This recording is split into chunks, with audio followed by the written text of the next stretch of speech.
everybody. This is Alicia, And I'm Destry. and we are welcoming you to our second podcast, Flip That Switch, Flipping from Hate to Love.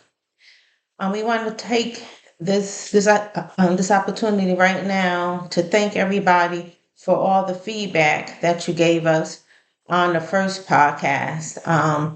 And one of the things that we definitely are going to do as we move forward is to incorporate our own personal stories of how we turned some of the hateful experiences that we had and didn't allow them to fester into us and turn us into hateful people, but that we used those experiences and we allowed them to instead create loving people, again, instead of hateful people or people just breathing hatred. So, again, thank you everybody for the feedback. It was greatly appreciated. And Appreciate it. now we will get started with the content for this podcast. Today we decided that what we were going to do was to, since we are focusing on turning hate into love, was to give some perspective, maybe like some background on hatred. And we did some research. First, we came up with the definition of hatred, and well, according to Wikipedia, maybe do you want to share that part? According to Wikipedia, According to, like you said, Wikipedia, hatred is an intense, deep, seated emotion. It's an emotion based on the response of extreme dislike, aversion, hostility. It's a norm. It's all that hostility we have toward one another and a person or thing or concept, often viewed as an opposite of love, and usually includes just feeling of anger. Basically, what it is, it's an emotion in which we're normalized, and I don't know, like I said in previous episode, I don't think that hatred is an emotion that we need to live in. I think it's an emotion that simply let us know that when we're cross some boundaries that we shouldn't be at. And so, and that's our definition of what hatred really is. It is an intense emotion. And, whether it's controlled or not controlled, yeah, it can be very severe. like Jeffrey just said, hatred, it includes anger. Um, so a lot of hatred is born of anger. And earlier this week I was thinking about this African folklore story that I heard as a child. Um, and in the story, it was when I picture this, it's Africa, and it's hot. It's in the safari part of Africa, and a lion and a cougar. They are both hot. They are thirsty, and they come to a watering hole, and they come to the watering hole at the same time. Now they start arguing with each other because they are arguing about who should drink from the watering hole first. Should it be the lion because he is considered to be the king of the jungle, or should it be the cougar? Now the cougar is like he's just as thirsty as the lion, so why should the lion be allowed to drink first because he is considered as king of the jungle? I mean, they are equally thirsty. So Right. now they are arguing, and then that argument turns into so much hatred where they start fighting each other. And so now they are fighting and they are clawing at each other and everything. And then, like in the midst of their fight, in the midst of all this, they hear some up in the sky, and they look up, Right. and it's vultures, and they're just like circling around, Right. Right. and these vultures are like, oh yeah, there's a fight going on, Right. so they are circling, just waiting to see Mhm. who is going to lose. The one that loses the fight, loses his life. That's going to be their prey. Right. So they are waiting to see who's going to win this battle of hatred. Right. And so the lion and the cougar, they look up and they see this, and they were like, oh, you know what? we're doing a foolish thing right here because these vultures, they're just waiting for one of us to end the life of the other, so they can have a meal. And it's like we could come up with a compromise and we can work this out. We can figure out a way that we both can enjoy this water and we could quench our thirst, without feeding into hatred and causing one of us to lose our lives. And so what they ended up doing was, they came up with a compromise. One drank from one side, one drank from the other side. They quenched their thirst, and they both got to walk away alive instead of one of them feeding into, allowing themselves to feed into that hatred. Wow. And taking a life. I brought up that story because it was like, that started just by anger, and then it just fed into that deep hatred, which almost resulted in one of those animals losing their lives. Right. And that's what we do. Right. We let a little spark of anger,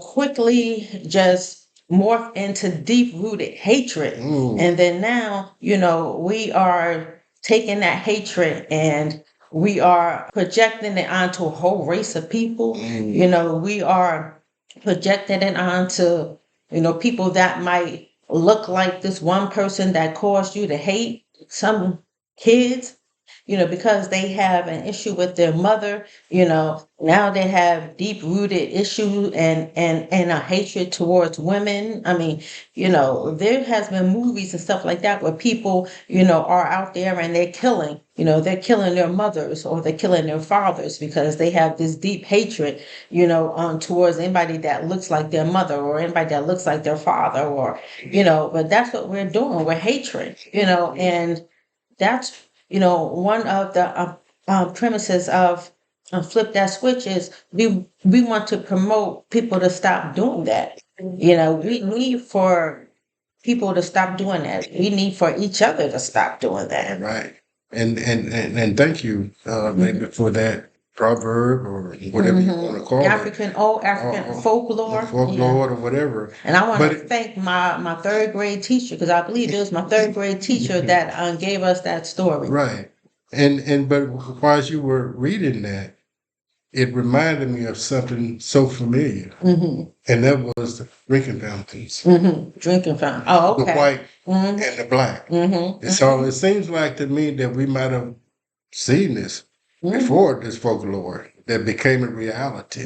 And maybe we tried to separate ourselves one side to get along. You drink on this side and you drink on that side, or you have this fountain, or you eat in the front and I eat in the back. Right. You can get in, you can ride the front of the bus and y'all have to sit in the back. That's the same analogy. That we're seeing in this folklore, in this African, proverb, saying that, if we can't get along, then let's separate and go to the other side. Where there's plenty of room, there's plenty of areas in our lives to where we can love. And instead of finding those beautiful common grounds, we find issues with each other to separate, and one goes on the other side, of the pond, or the other side of life, or other side of the track. And, and we live life separate. Right. But the beauty of this is that, life is always going to be big enough for us to share. And do you think that we should live separately until we can learn to get along? I mean, because think about, and my mind is going back to the story of Cain and Abel. I mean, Adam and Eve's sons, now, those of us that have read the Bible, we know that Cain killed his brother, and he killed his brother out of anger, which turned into so much hatred that Cain ended up creating the first murder, at least that was ever, I guess, like written down. And that was the killing of his brother. Now, do you think that instead of, because maybe sometimes and we should always be able to get along, but until we can get to that point where we can learn to get along, then maybe separating until we can figure that out, so separate out and then come back together. Right. So then, because perhaps, if Cain had of learned how to get along with his brother instead of being jealous of his brother, Right. then maybe he wouldn't have killed his brother. I mean, when you look back at that story, the end of it is that, and it's one of the early stories of the Bible that I just that really just breaks my heart. That we have to start off that way, But it was mainly the act of disobedience, because God gave instructions on what Cain. right on what you should do, and then He went in afterward and saying that if you had have done what I told you to do, your brother blood wouldn't been calling from the grounds, right? And so there's a thing that we have in this world, in America, that we've decided that we're just not going to listen to what is real and what is necessary. And it's necessary for us to be able to make a change. Now, whether, it's safe for us to say, we've tried this, we've tried to separate each other by going, and we're still doing that. We move from zip code to zip code, and we try to, red zone and city, city. Yeah, you're still on your side of the track, I still on my side of the track. You build something for your community, we'll build something for our community. And we've tried those things, and but the end result is still the same. I think the only answer apart, we can't learn to love each other and we live can't together. right. We can't learn to love each other, right? So then you think so? Then were you saying that because what Cain did was an act of disobedience, that kind of fed into the anger and the hatred that he had yeah, because he towards his brother, well, I don't. or that he just had period, and then he acted it out towards his brother. Well, I mean, the story really don't give us enough of history to really determine the attitude of Cain, because there was just something, that was building, and we look back and we see The disobedience was building, or the anger. no, the animosity. I'm sure that wasn't the first, offering to God that they had done. And so it could have been something that, was rejected by, from Cain offering to God before. And Cain, Abel always, presented the best of what, he had to offer, like God asked us to do. And even in our own life today, God has asked us, to love Him first of all, and to love ourselves, and to love our neighbors, right?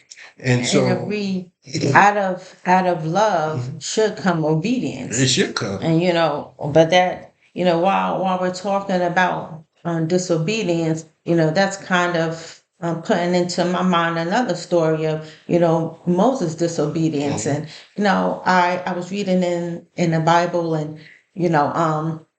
reading about when Moses and Aaron went, they led the people out of Egypt, and then, now the people were crying and whining again. You should have just left us there. Now we're here, we're going to starve, we don't have any water for our animals and all that stuff. And so Moses and Aaron, they, especially Moses, because he felt bad, like, oh snap, yeah, I did lead them out, now the people need, and they're not getting what they need. And so, him and Aaron, they go up and they talk to God, and God tells Moses to speak to the rock, and water will come out of the rock. Right. But for some reason, when Moses and Aaron went back down, Moses struck the rock. He didn't just speak to the rock. And now, I read that's all because I read the Bible, from cover to cover many times. And because of Moses' disobedience, he was able to see the promised land, but he wasn't able to step foot into it. So I was like, what did he do that was so disobedient, that he couldn't, receive going into the promised land? Right. And then today, like when I was reading, and then it hit me, the difference. God told Moses to speak to the rock, but for some reason Moses struck the rock. So his action was a disobedient act. It wasn't what God had told him to do. Right. So then it started me to thinking, well, why did Moses? Now I'm always thinking something, I'm trying to analyze Moses, he been there for how many years? Right. You give somebody a psychology degree, and they gonna evaluate you. But I'm trying to evaluate Moses from his Right. dad. And I'm thinking, okay, why did Moses do that? Was it because he took on, because he was anxious, maybe, because the people was coming to him and they were like, Moses, look what you did, you brought us out of Egypt, at least when we were there, even though we were enslaved, we had food, our animals had water, now you brought us out and now we're in this wilderness and now we're hungry and now we thirsty and our animals are thirsty, so now Moses is feeling like this weight, this pressure, to bring his people some relief, so, he goes to God and God gives him what to do, but he still has this anger in him. He still has this pressure, this frustration, towards the people, but he's not going to let it out. Right. So he let it out against the rock, didn't do anything to Moses, and that's why God told Moses just to speak to the rock, because the rock didn't do anything to him, Right. but because he had this anger, he took it out on the rock, and the rock still provided the water like God said that it would, but then there was a consequence, to his disobedience. Right. But it didn't even have to be there. Right. But Moses took on, that anger that he didn't even have to take on, because if, just following what God told him to do, and so sometimes we do that ourselves. We put anger, the frustration, the anxiety, being overwhelmed about a situation, we bring that onto ourselves. And now we're walking around and we're feeling angry, about something, that we accepted ourselves. Nobody asked. God just told Moses, to do this one act. If things weren't working out 110% the way that people wanted to, Moses, that was on God, Right. but he assumed that, and we do that, and in essence, in doing that, we do create a lot of anger situations. We do create a lot of situations where hatred, is the end result, that is really unnecessary. It is. Even like in the Bible, anger isn't a bad thing. In Ephesians 4:26, it says that, anger isn't bad. What it says is, in your anger, do not sin. So when you are feeling that anger emotion, God doesn't say that, you having that emotion is a bad thing. What God is instructing us to do is to not sin while we are sitting in that emotion. You're right. And that story with Moses is still today. Is that the first episode of God commanding Moses to get water from a rock. He instructed him to strike the rock twice. And That was so the first that was time, the first right? time, right? And so maybe Moses thought that, physically we think that we can just continue to do the norm, and because it worked before, then it'll work again. Right. And then instead of being obedient, because we have this intellect to think that we're above God, and when God give us word, that it's just words, and that word that God had gave to Moses was simply just to say, "Hey, I told you to speak, not to strike." And that's a commandment. Right. That's Use your not words, use that's your not words. up. It's really not up for debate, because if it was up for the debate, God said, "If you want to speak to the rock, or if you feel like that you need to strike it, that was not a conversation." Right. And so when God, and we go back even to the beginning of all of this, right? The one thing that we miss sometimes in the actions of people is the reaction to God, right? And where was God at in all of these processes when Adam and Eve fell. Look at his attitude toward them. You seen an attitude of protection, instead of anger, right? He clothed them and he protected them by sending them out to garden, put their angels around the tree of life and the swords and all that as an act of protection. Same thing with Cain, right?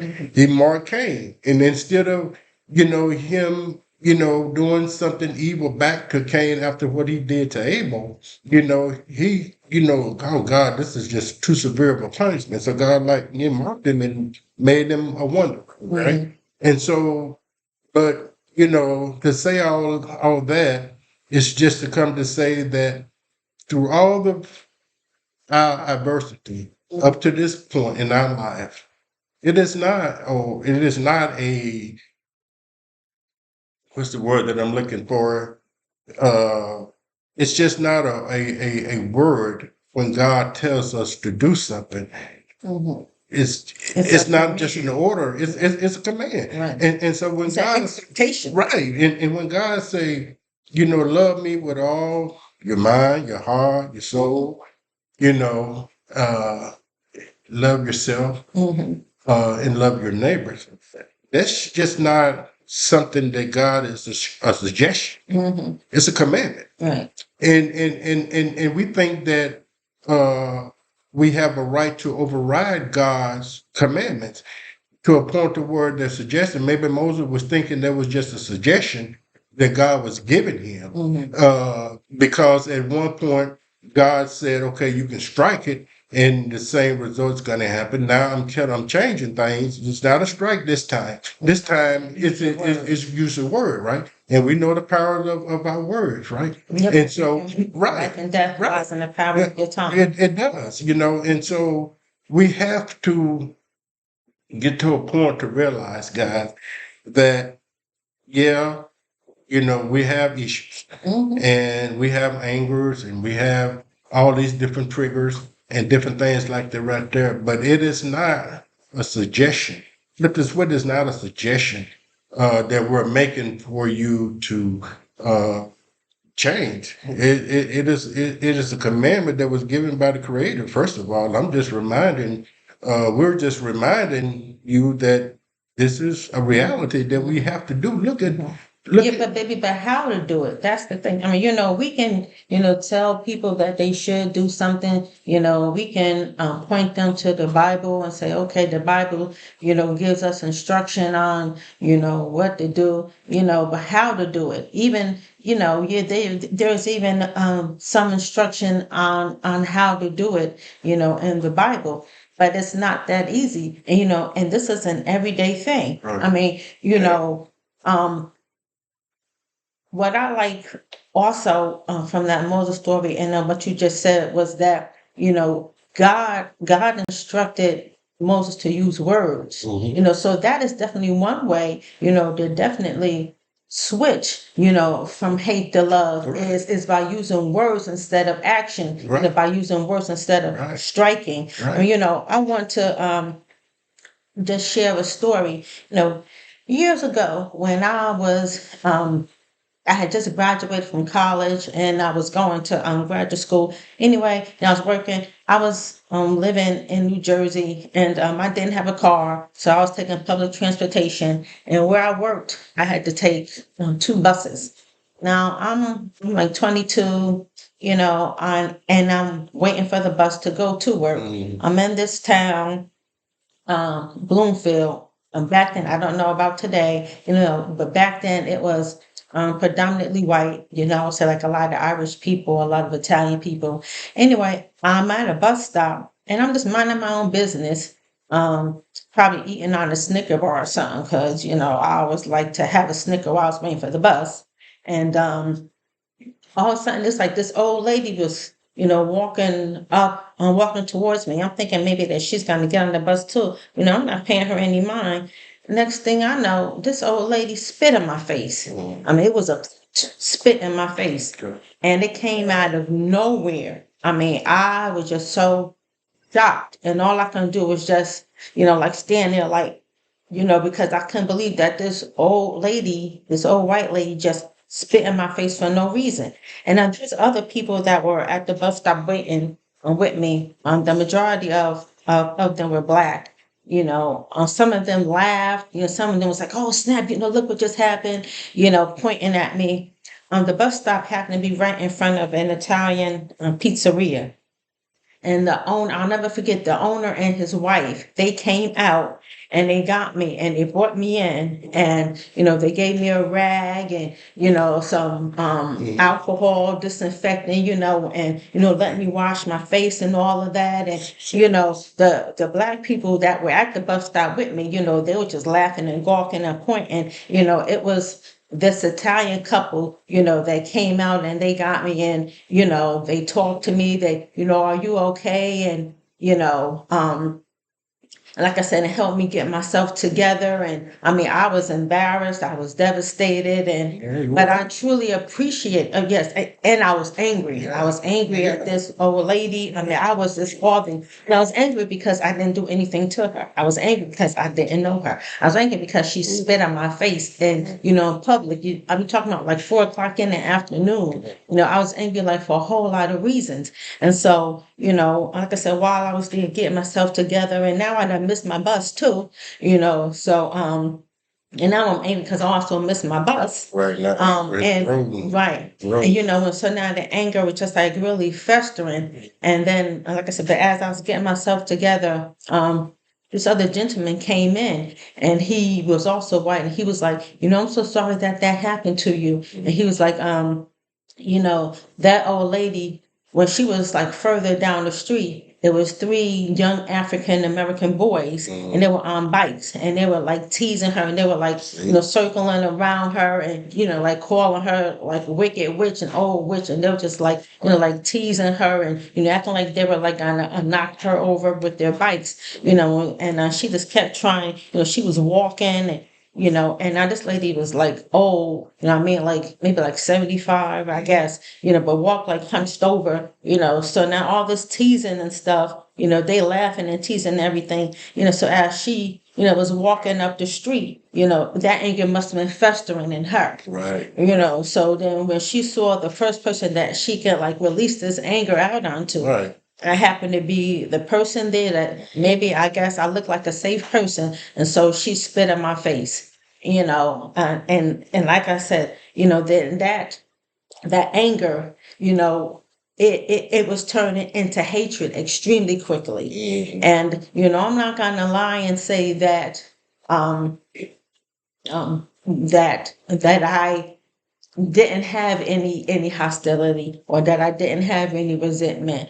But what allowed that situation not to actually turn into hatred to me was, well, and for me was that Italian couple that brought me in, Right. and they let me sit down and get myself together, and Right. and then also the person that came up and told me the story, and then not only that Italian couple, they even went a step further because I missed my bus, so the wife went and got her car.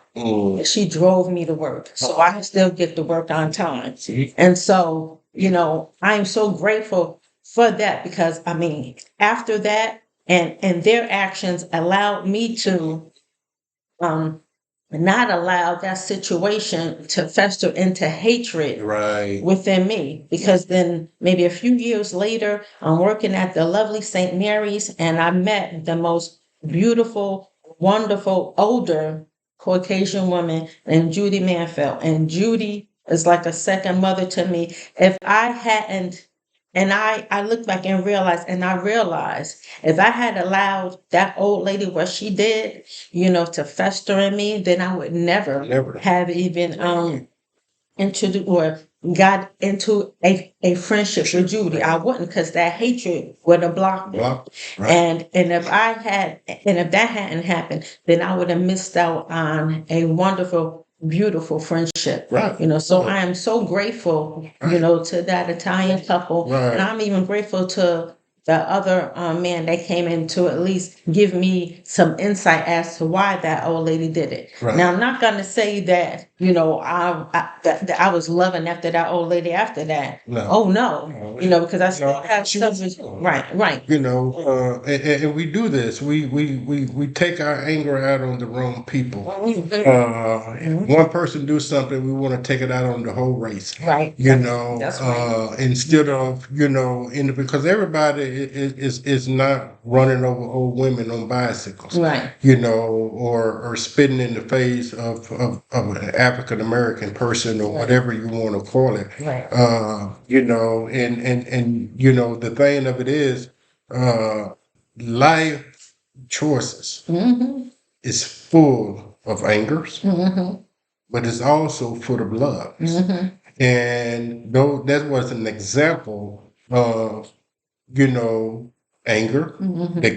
that did get out of control, Mm-hmm. could have continued to be out of control, could have caused a prejudice in you and probably some people around you to never like another Caucasian person ever, because of that insult of being spit on. It's rude, but it was driven by another anger. Sometimes we don't even know, and it's good that somebody was there to share why. Right. At least you know why she was angry, and so. And it still doesn't happen. But it does. Cut you off, but it still doesn't like totally um erase it. No, it don't. Because there was a situation maybe like 4 years ago. I'm in the parking lot, and again, I'm minding my own business, and I'm in Destry's car, and I'm coming from the grocery store, and this older white lady. Now she didn't look anything like this other white lady. But she was angry about something, and she was coming towards me, and it was looking as if, and she was like, ah, ah, ah, and she was looking as if it was like my mind just quickly went back to that trauma, back to that trigger of that old lady spitting in my face. Right. And so before it was like, oh, this time I wasn't getting spit on. Right. That's what my Right. brain was saying. Right. No, I didn't hit her, but I cursed that woman out so bad. It Right. was wow. It was Yeah. and I did it in front of we weren't married at the time. Oh, were we married? Yeah, I think we Yeah. might have been. Yeah, we were married at the time. And it was later on, I was more embarrassed about Destry seeing that side of me, because he only saw like the sweet me. Right. He got to see the words that came out of my mouth. I'm surprised that my tongue didn't just catch on fire. Right. I mean, that woman got it that day. Yeah. So that just let me know that, there was still, even though it was years, I mean, I'm talking, almost like 30 years that happened. Yeah, it was over 30 years, but still that animosity, that hate, there was still a little bit of hatred, that was there, from that situation, Right. and I had to, Right. like recognize that. Right. I had to recognize and be honest. Right. No, I'm not perfect. And you know what? Right. Yeah, that's still, there's still a little hatred in me, Right. not towards all white people, not towards, but if somebody is coming with a certain attitude or with a certain demeanor or with a certain posture, then it triggers that. Right. So I need to know like what I have to do, so that I don't resort to that person going off. I mean, that old lady was I don't mean to laugh at it, but it was like, and I mean, she was really impacted by it, like telling other people, what happened. Right. And then they came to Destry, telling him, oh, yeah, your wife really, yeah, I did. Yeah, I did. I said that. Yes, I did. And some of the people shared their stories with her. It wasn't an experience, it was a situation that a lot of people at the facility had experienced her prejudice. And so, we don't, give accolades to people, but the mind is a snapshot of life. And once you have trauma, once you experience something, the mind always results. It's not perfect now, Right. but it results back to things that it's familiar with when you have these situations like this, right? And this is because Self-preservation. right, yeah, and that's Or it's a or good. sometimes, you sometimes some people pick the right day, to mess with the wrong person. Right. And, Right. I don't know who coined this phrase first, but, sometimes some people let their mouths write a check that their behind can't cash. Well, And, I mean, I didn't put my hands on her, but that day she wrote a check right. and I cashed it for her in full. Right. So, And I've had that experience. I remember one when, and I've heard several, and we all have, mhm, of these experiences. And the sad thing about it is, guys, is that if we go back to ancient history, we were talking about Adam and Eve, but we can go 100 years back, 200, 2,000, 5,000 years, and we see the same results. mhm, We see this anger festering into wars and murder and destroying of properties and each other's lives. right, And then you have to ask the question, what are we? right, Are we the lion? Are we the cougar? right, Are we the vultures? right, And so that's a question that I lay out before you is what are we? What are you? Which one are you? Which story are you? Are you the one that have, caused people anger, or are you the ones that been a, benefactor of other people's angry emotions? I remember a story when I just come out of the military, and my nephew and some of his friends were going to some bar that I think one of the family members worked at or something to get some money or something, right? And so they were able to get into this bar. We got into this bar, and I didn't, I had been, in Germany, for year and a half, 2 years, right? And so I did, to me, coming out of East Arkansas, some racism, but being in the military, it was like I really forgot about it. Not that it wasn't there. I just had been around people that didn't share that emotion a lot when I was in Germany. And so, I was spoiled to the fact that I could live, in a foreign country and get treated like, like a human being. yeah, like a human With being, decency. right, with some decency, and so when I get back, we go to this bar, and we sitting there at the bar, and they doing their thing, talking to the family member. I'm sitting at the bar, just having a conversation with this young lady that I think she was from Boston or something. And then I started noticing this. I'm talking like 8 o'clock, 8:30, and so we know ain't no bar gonna close at 8:30. So I started seeing things change, and I started seeing them starting to shut down the bar and different things like this right here. And I'm like, so this bartender, I'm like, what's going on? Why are y'all closing the bar? And she just kind of looked at me and didn't really say anything, right? And so automatically, my defenses started to rise up.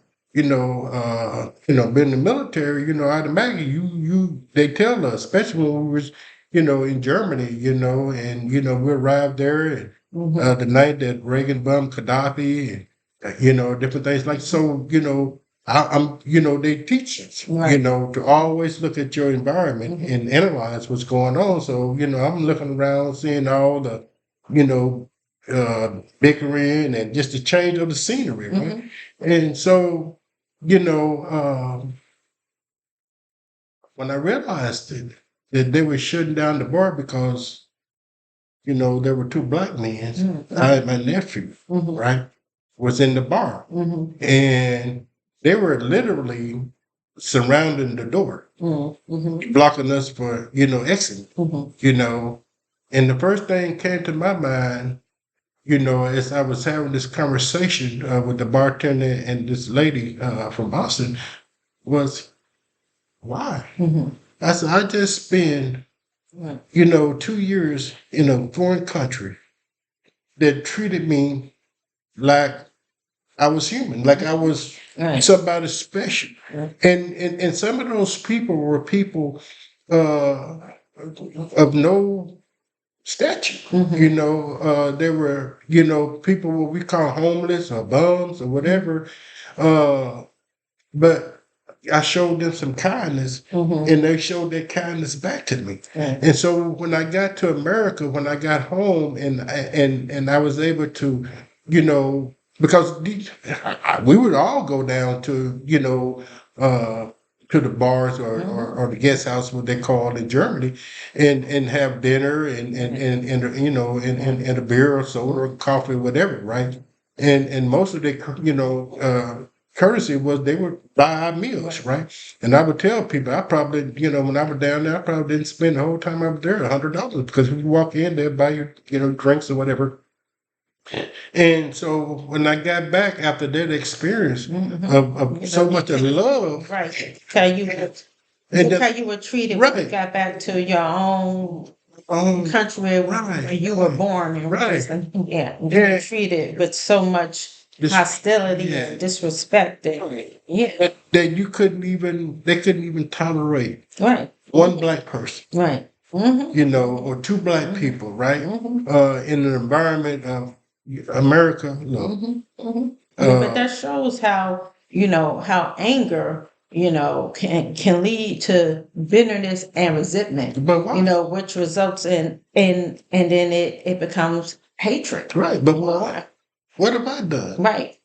They didn't know me, Right. even But they were angry, even. they were bitter, they were, resentful about you being there. And and then that anger, that resentment, which is hatred, that can lead to actions and behaviors, that are hurtful Right, and even dangerous. right, and just and just And like that's you how said, people get hurt and killed, right, right, and that could have for resulted being in that, right. or That your right, story that's the that you were situation. telling me. They didn't know Right. that you didn't have a gun or something in your Right. pocket. You could have, you know what I'm saying?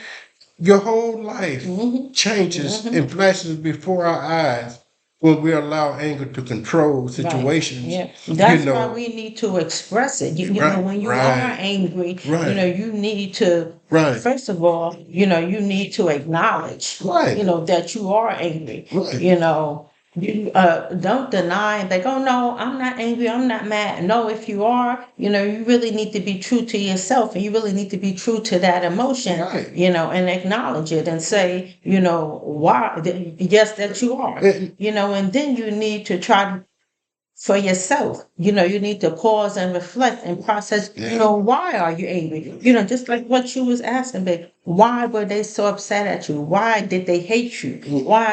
Why did they have so much hatred, to two African American, two African American males? Why did they have that hatred? Some people aren't even willing to admit that, they just hate you just because for something, maybe they don't even know. Some people don't even know, or some people do know. And I mean, I want to share another story, and I'm gonna do it really quickly. I was working at this one job, and we were at a meeting, and now I was the program director. We were doing an Easter activity. So we were at a meeting, and we were talking about the Easter activity, All right. and the owner CEO, owner, they were also at the meeting. And so, we were going around the table. I had asked all the staff to come up with different ideas of what we were going to do. So this one person, she came up with an Easter egg hunt. And I was like, oh, okay, great. So, I let her talk about her ideas for the Easter egg hunt. And then when it came up to the time for how they were going to collect, the items that they were going to do during this Easter egg scavenger hunt, I asked her, I said, so how do you propose, that they collect, the scavenger hunt items? What do you propose that they collect them in?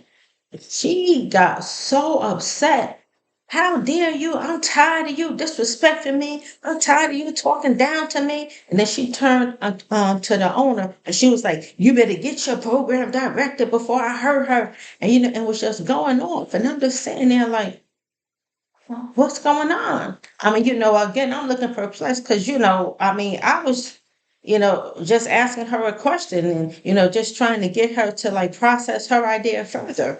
And so, I mean, she was cursing, got up and, went out and, so the owner, him and his wife, they went to talk to her and, like later on, I mean, I'm not sure of the whole everything, why this woman was upset with me and really didn't like me. But I know one of the things that she shared with them was that she didn't like me because I talked with my hands too much, because I use my hands when I talk.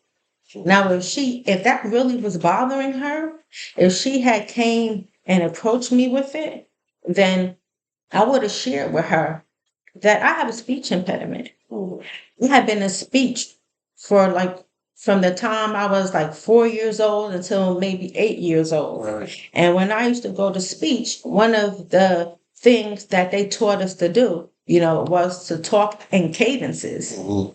And one way, to keep the cadence going is to talk using my hands. Right. So had she approached me and talked to me about that, She would. I would have explained to Right, her right. why I talk using my hands. Right. Well, first of all, I understand why that's a problem, but it's a problem that I could have easily explained. But instead, you dislike me for something like that. Right. And that's the reason why Flip the Switch is born.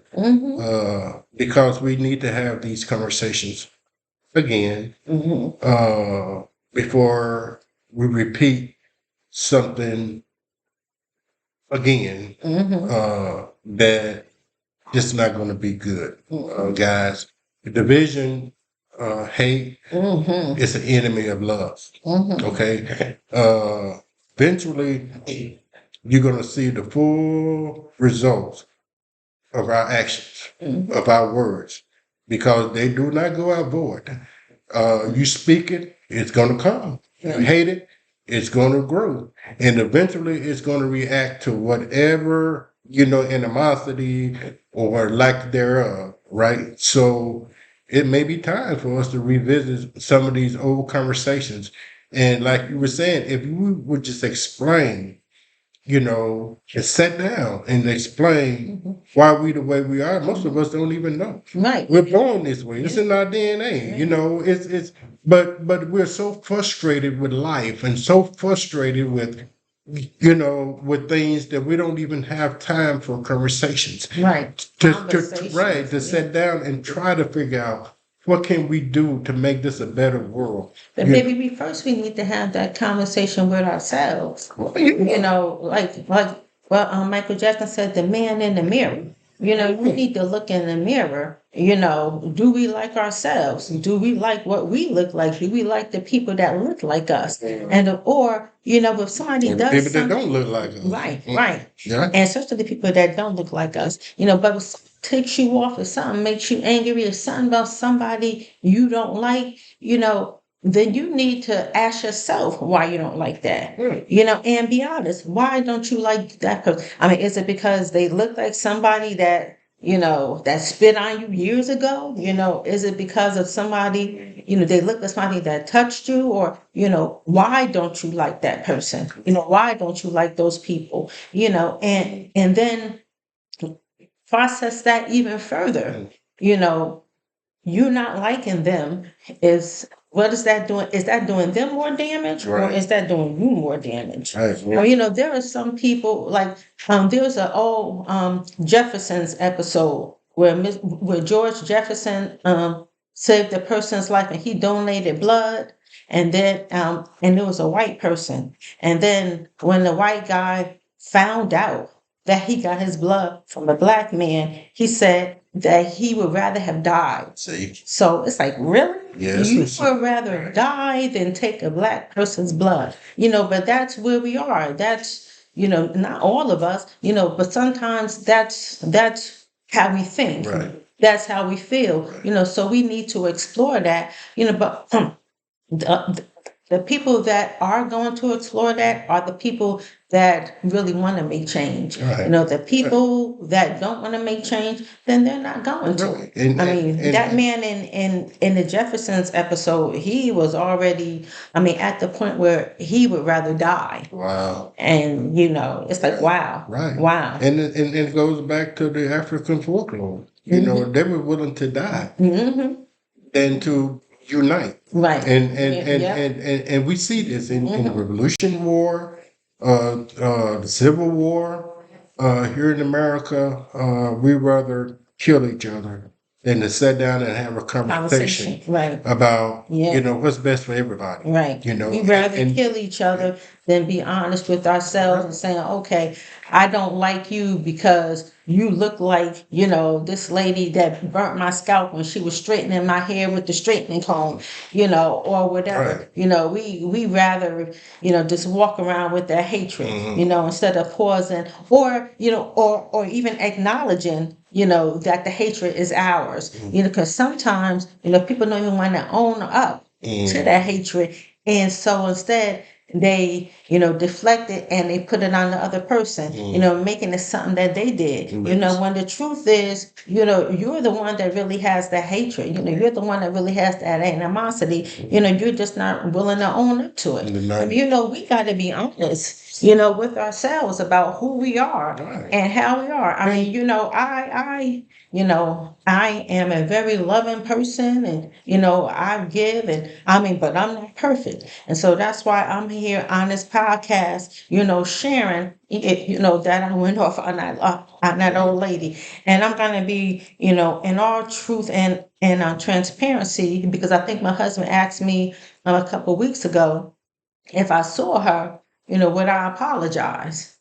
And the truth was, and I told him then, and it's still right here today, no, because what I said, I meant it, because, and I could come up with all the reasons why, but right now, in this moment, now I don't hate her and I wouldn't kill her, but would I apologize for what I have said? Not to that woman. Now I have apologized, for things that I have done or said, but that particular situation experience, I haven't grown to the point of apologizing to her yet. And I'm not saying that that it can't happen because I'm still a work in progress. Right. So God's working on me, and maybe that part of me He'll work on, and it'll be repaired tomorrow. Right. But I'm gonna be honest, and today, right now, today, I would. And that's fine because none of us are perfect. And it's fine to be in the moment of angers. It's fine to be in the moment of in your own mind, in your own head, trying to figure out, who I am and what I am. And right now we've been so divided and so confused that we don't even know our genders anymore. And so but it's okay, guys. It's okay to be wrong. It's okay not to understand. It's okay to be angry. What is not okay is to stay there. Right, that's right. You don't want to stay there. Right. And it's okay to maybe even be confused about uh, the racial profiling, or why should I like a person, or why should I like or dislike another race. It's okay to have that misunderstanding. And like I said, what is not okay is for us to stay there. Okay? Maybe for some reason you were brainwashed into hate, from previous generations. Maybe it's television, maybe it's your own experiences. It really don't matter because change is essential. It has to take place in order for us to grow into better people. And if not, to stay there. No, There are things that you can do. Right. Like I said, there is on self-regulation. We need to learn how to control our emotions. You don't want somebody else controlling, what you're thinking or how you're feeling or, what you're saying or doing. So learn how some self-regulation. Take ownership right, of right, your emotions. right. Take ownership of your actions. Right. Take ownership of the way that you're thinking. Stop giving other people that power and authority over you. God gave that power to you to regulate Right. your thoughts and your mind and your actions. Right. Don't give it away to other people. Right. So if somebody does something to you and they make you angry, if you can't control what you're gonna say or if you can't control your actions right then and there, then walk away. Right. And then if it is important enough, then return to that person and express what you want to say. Right. But make sure that you're doing it out of love Right. and not out of anger. Right. If it is that important, because sometimes it's not even important enough, to return back, Right. because, and to think about that person. If what you're going to say to them, them, you think that they're ready to receive what you're going to say? Right. Now, if they said something disrespectful to you in your face, then they're not ready to receive you telling them how it made you feel. I'm not saying don't tell them that, but don't be angry if they don't receive it, because they're not ready to. Right. Because if they were, then they wouldn't have said it to you in the first place. Right. And we talk about, and those are filters. Mm-hmm. And in our future episodes, we're gonna dive into filters. Mm-hmm. About in our minds about checking things, repairing some things that our minds are speaking, or our or our experiences is allowing. We really do. We have to have some checks and balances in our own lives, and those are going to be some of our future episodes. We listening to what we say and how we say it to people. Right. There's an old scripture, I believe, that says, it's not what goes in a man that defiles him, but it's what comes out of us. Right. And so you can have thoughts. I said, and we said in previous episodes, that 75 to 80% of our thoughts are automatic negative. So we're going to have some negative thoughts. We're going to look at each other negative. That's fine. But what is not fine is that we keep looking at each other that way, and we don't make the change. We don't make the switch. We don't flip it, to a point of positivity. And I'm gonna say this in every episode, guys. We cannot leave this condition to the next generation and say we love them. We can't do this. I don't care what happened 10,000 years ago. I do not care what happened 2,000 years ago. I don't understand a lot of things that's going on even to this very moment. But one thing that I do understand, that it would be a disservice to the future generation of our kids and great grandkids if we leave this condition in America and around this world in the condition that is in right now. And that is just not flipping the switch. That is just it's a necessity. It's an essential part of growth in all of our lives. Change your filter, change your mind, flip the switch, whatever you want to call it. It does not matter. But we cannot, and we have to agree to this, that we cannot leave this for our great kids to fix something that we caused. Yeah. And it's all because we have chosen not to sit down and have the conversation and change our mind about how we look at each other. Nobody's perfect. None of us are.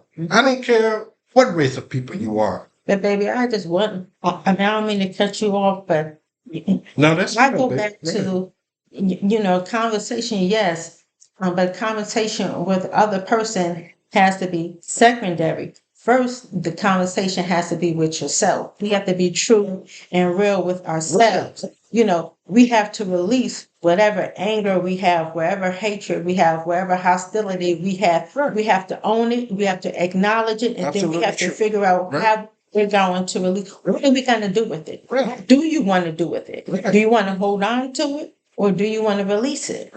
And then how do you want to release it? If you're going to release it, do it the right way. There's healthy ways. There's a magazine called Mental Health America, and in that magazine, it comes up with 10 suggestions of how you can release your anger healthy. You could journal, you can exercise, if you enjoy cooking, you can cook, you can dance, you can sing, you can talk with a trusted friend, you can even buy a punching bag and you can like punch on it, you can, they have these places now, and I forget what they call it, like breaking rooms or something like that. Where you could go in and you could break stuff and smash things. You can buy stuff in your own house and you can do that.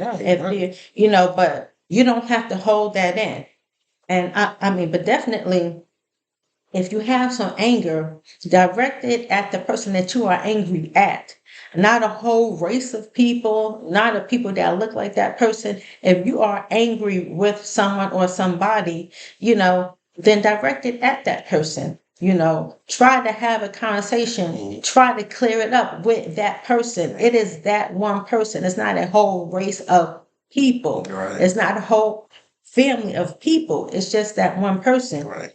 We broaden things out so much, and that's how hatred expands because our anger, our hatred towards one person expands. And so now, hatred is expanding. It's everybody. And family, beloved, we have to do some things differently. We got to change that. That has to, we have to be different. Like my husband said, we can't leave this for the next generation.